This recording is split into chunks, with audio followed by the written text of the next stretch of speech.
The next time you're driving through the scenic valleys of upstate New York, pulled over at a roadside picnic area overlooking one of those pristine mountain reservoirs, take a closer look at the water beneath you, because you might be eating your lunch directly above a drowned church.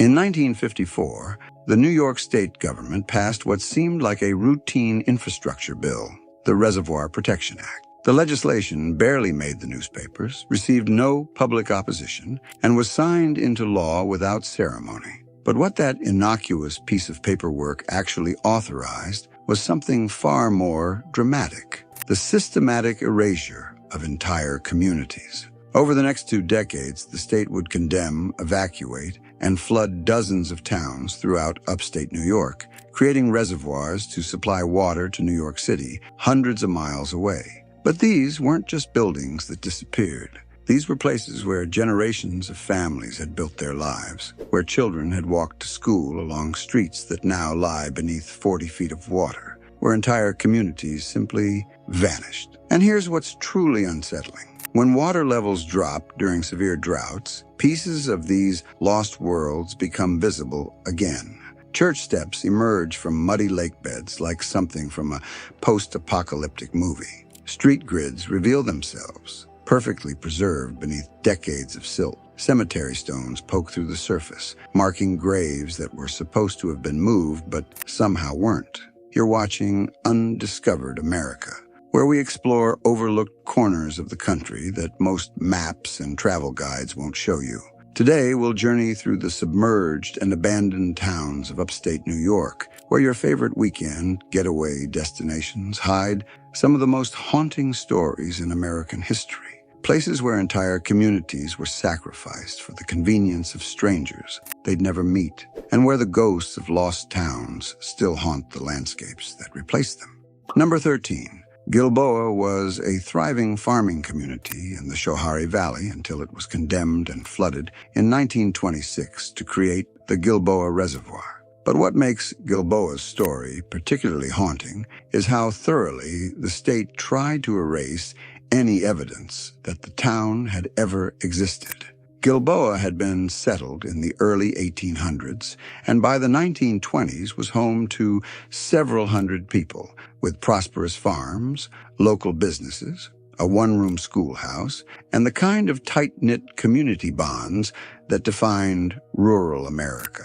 When the New York City Board of Water Supply decided the valley would make an ideal reservoir site, they offered residents compensation for their properties and what seemed like a reasonable timeline for evacuation. But the evacuation of Gilboa was handled with a bureaucratic ruthlessness that shocked even contemporary observers. Families were given just months to abandon homes their grandparents had built with their own hands. The town cemetery was hastily relocated, but many graves were left behind or improperly moved. Buildings were either demolished outright or simply left standing to be submerged beneath the rising waters. What makes Gilboa's disappearance particularly eerie is that the state made deliberate efforts to eliminate any record of the community's existence. Maps were reprinted without the town name. Historical records were quietly removed from local libraries. Even the Postal Service acted as if Gilboa had never existed, reassigning mail routes without acknowledging where they had previously led. Today, during severe droughts when the reservoir level drops significantly, visitors can still see the foundations of Gilboa's buildings beneath the clear water. Stone walls mark property boundaries that were established a century ago. Cemetery markers poke through the surface, bearing the names of families who thought their final resting place would be permanent. Number 12. Neversink was sacrificed to create the Neversink Reservoir. But unlike other flooded towns, Neversink's residents fought back with a legal and political campaign that lasted nearly 2 decades and ultimately failed anyway. The community of Neversink had existed since the 1770s, growing into a prosperous town with grand hotels, bustling shops, and beautiful summer homes that attracted wealthy visitors from New York City seeking refuge from urban heat. The town had survived the Revolutionary War, the Civil War, and the economic panics of the 19th century. When the city announced plans to flood their valley in the 1940s, Neversink's residents organized one of the most sustained resistance movements in the history of eminent domain.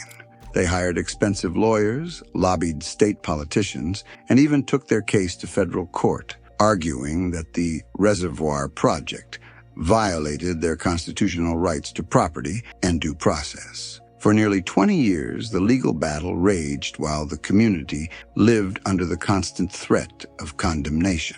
But the most unsettling aspect of Neversink's story is what happened during those 2 decades of legal limbo. Property values collapsed completely, making it impossible for residents to sell and move voluntarily even if they wanted to. Businesses closed because customers stopped coming to a town that might disappear at any moment. Young people left for opportunities elsewhere because they couldn't build futures in a community that had no future. By the time the courts finally ruled against the town in the early 1950s, Neversink was already partially dead, a community that had been slowly strangled by uncertainty before it was finally drowned by rising water.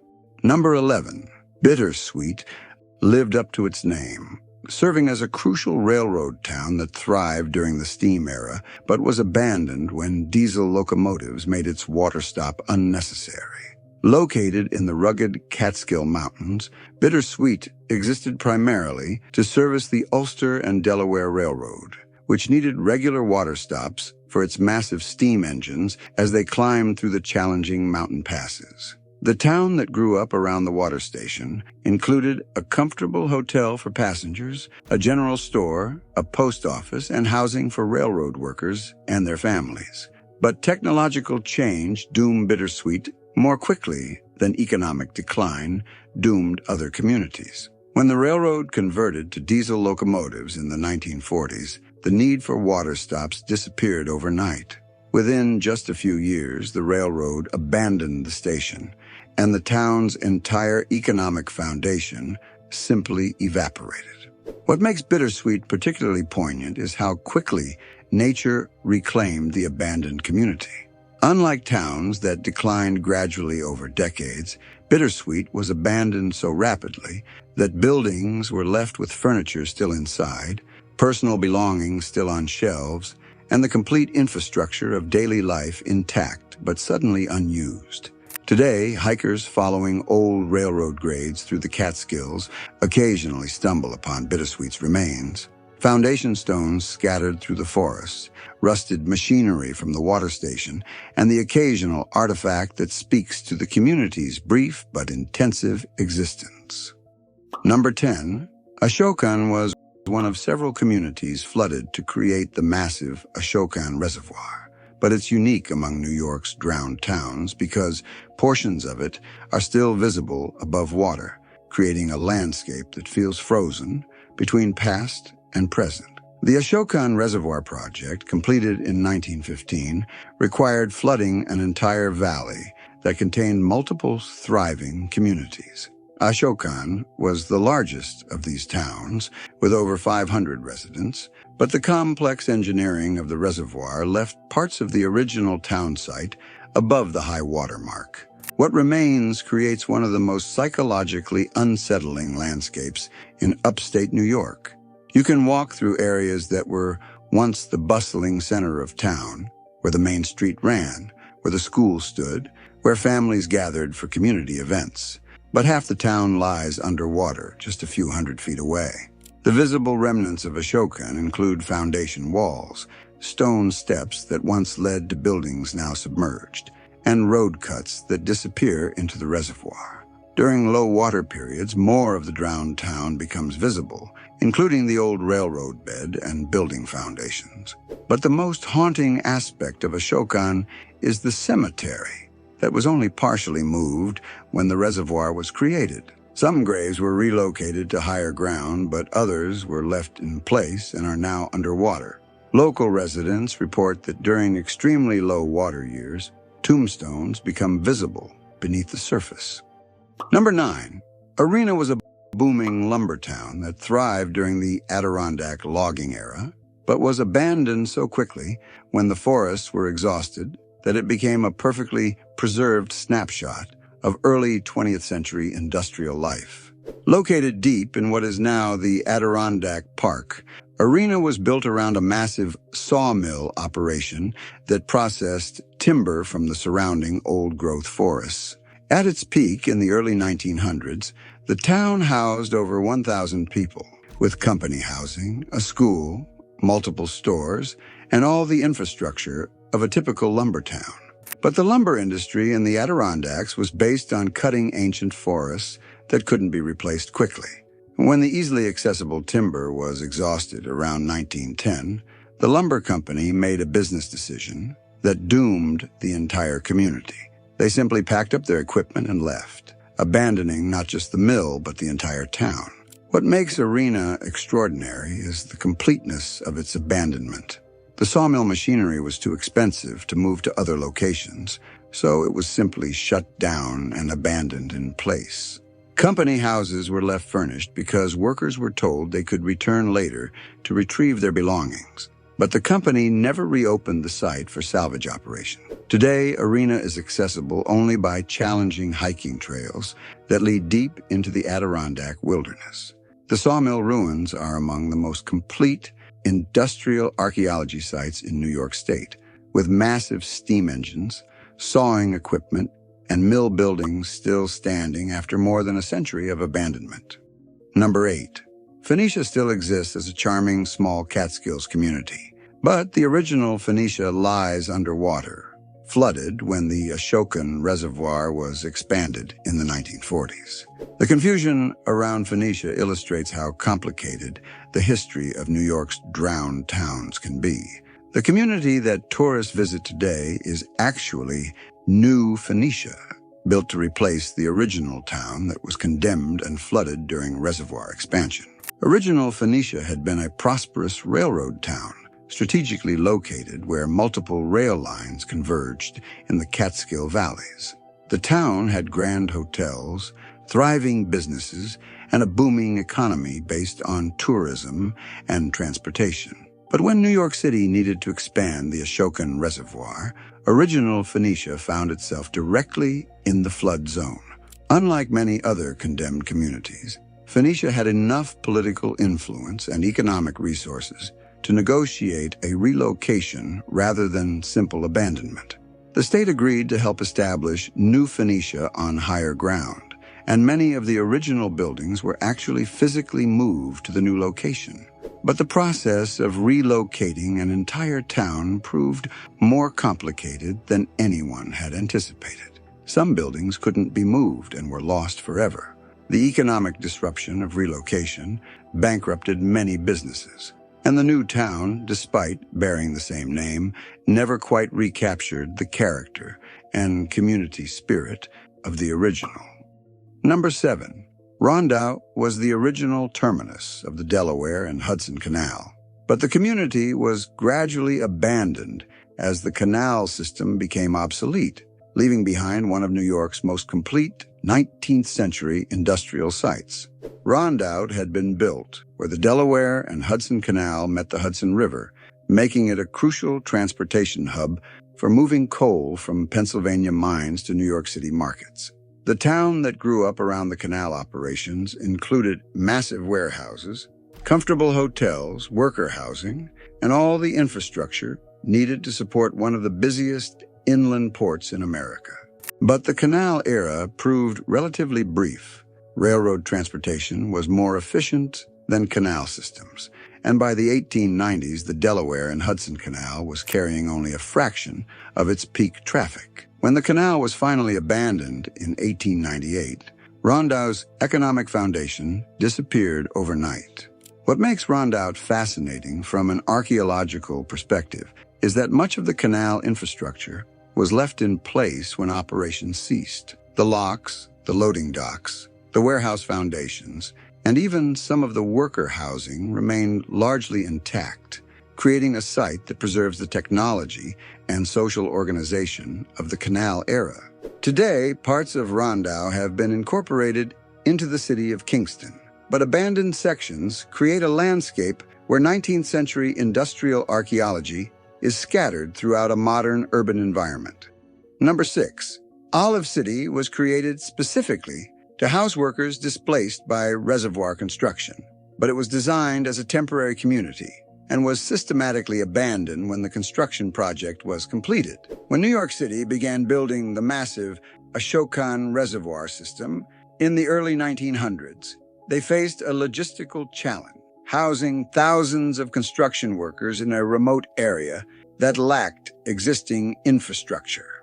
Rather than try to accommodate workers in existing communities, the city made an unusual decision. They would build an entirely new town that would serve as a base for reservoir construction. Olive City was designed with the explicit understanding that it would exist only as long as construction continued. The buildings were constructed to temporary standards, the infrastructure was minimal, and no permanent community institutions were established. It was essentially a town with a planned obsolescence date. But during its brief existence, Olive City was home to over 1,000 people, construction workers, engineers, support staff, and their families. For nearly a decade, it was a bustling community with its own social dynamics, local economy, and distinct community identity.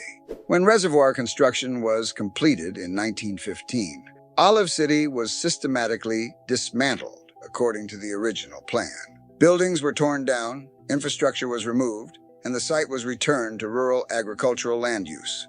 Unlike other abandoned towns that were left to decay naturally, Olive City was deliberately erased from the landscape. Number 5. Picamous was a mountain community that existed primarily to support a luxury hotel and recreation complex, but it was abandoned when changing transportation patterns made the remote location commercially unviable. Located high in the Catskill Mountains, Picamous was built around the Picamous House, a grand hotel that catered to wealthy tourists seeking mountain recreation in the late 1800s. The community that grew up around the hotel included support staff housing, service buildings, and infrastructure for guests who arrived by stagecoach from railroad stations in the valleys below. But Picamous's economy was entirely dependent on tourism patterns that proved to be temporary. When automobile travel made more distant destinations accessible to tourists, and when changing leisure preferences shifted away from isolated mountain resort hotels, Picamous's economic foundation evaporated. The hotel closed in the 1920s, and the community that had supported it was abandoned shortly thereafter. Today, hikers following trails through the Catskill High Country occasionally encounter the ruins, foundation stones from the hotel, remnants of support buildings, and traces of the road system that once connected the mountain community to the outside world. Number 4. Parksville still appears on maps, but the community that exists today bears little resemblance to the thriving resort town that was largely abandoned in the 1960s. Parksville was one of the premier destinations in the Catskill Mountains resort region, known as the Borscht Belt. During its heyday in the 1940s and 1950s, the town was home to multiple grand hotels, entertainment venues, restaurants, and all the infrastructure needed to support a major tourist destination. But changing vacation patterns, the rise of air travel to more distant destinations, and shifting demographics gradually eroded Parksville's tourist economy. The decline was gradual enough that residents kept hoping for a revival that never came. Today, driving through Parksville feels like traveling through a town that's slowly dissolving. Buildings that once housed thriving businesses now stand empty. Hotel complexes that once attracted thousands of visitors are abandoned or converted to other uses.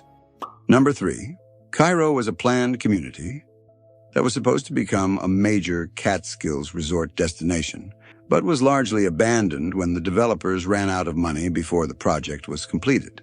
In the 1880s, a group of investors purchased large tracts of land in the northern Catskills with ambitious plans to create a comprehensive resort community that would rival the famous mountain destinations of Europe. They platted elaborate street systems, built infrastructure, and began construction on hotels, entertainment facilities, and residential areas. But the project was severely undercapitalized, and when the investors ran out of money in the 1890s, construction stopped abruptly. Some facilities were partially completed, others were never started, and the entire development was left in a state of permanent incompletion. Today, you can still see the skeleton of the planned community in the contemporary landscape. Street grids were laid out but never fully developed. Foundation sites mark where buildings were supposed to be constructed, but never were. Number 2. Ellenville still exists as a functioning community, but the original downtown was largely abandoned and rebuilt elsewhere when urban renewal projects in the 1960s demolished most of the historic commercial district. Ellenville had been a prosperous town in the Hudson Valley, with an economy based on agriculture, small manufacturing, and tourism. The downtown area contained dozens of businesses, historic buildings, and civic infrastructure that had developed over more than a century. But urban renewal programs promised to revitalize small cities by demolishing older buildings and replacing them with modern facilities. Ellenville's downtown was targeted for comprehensive redevelopment, but the replacement development was never completed. The community lost its historic center based on promises that were never fulfilled. Number 1, Love Canal is New York's most infamous abandoned community, evacuated due to chemical contamination that made it one of the worst environmental disasters in American history. Love Canal was a working-class neighborhood in Niagara Falls, built on land that had previously been used as a chemical disposal site by Hooker Chemical Company. For decades, families lived in homes built directly over buried chemical waste, completely unaware that their community was literally constructed on toxic ground. In the late 1970s, residents began noticing unusual health problems, strange odors, and chemical substances seeping into basements and yards. Investigation revealed that the neighborhood had been built on top of over 20,000 tons of buried chemical waste, including known carcinogens and other toxic substances. The federal government declared Love Canal a disaster area and evacuated all residents, purchasing their homes and relocating entire families. The neighborhood that had housed over 200 families became an instant ghost town in the middle of an urban area. Love Canal's abandonment was different from other ghost towns because it was caused by invisible contamination rather than visible destruction. The houses looked completely normal from the outside, but they were uninhabitable due to chemical contamination that couldn't be seen or easily detected. Much of the original Love Canal neighborhood has been demolished, but some areas remain exactly as they were when residents were evacuated. Homes still furnished, personal belongings still in place, but surrounded by fencing and warning signs.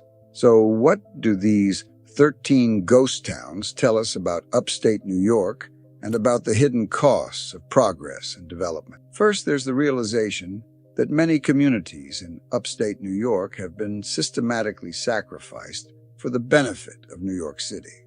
Flooded for reservoirs, abandoned when transportation patterns changed, or evacuated due to industrial contamination. These ghost towns represent rural communities that paid the price for urban development and metropolitan needs. Second, there's the remarkable diversity of reasons why communities can be abandoned. Economic changes, technological obsolescence, environmental disasters, and deliberate government action have all created ghost towns in New York, demonstrating that community abandonment can result from many different forces.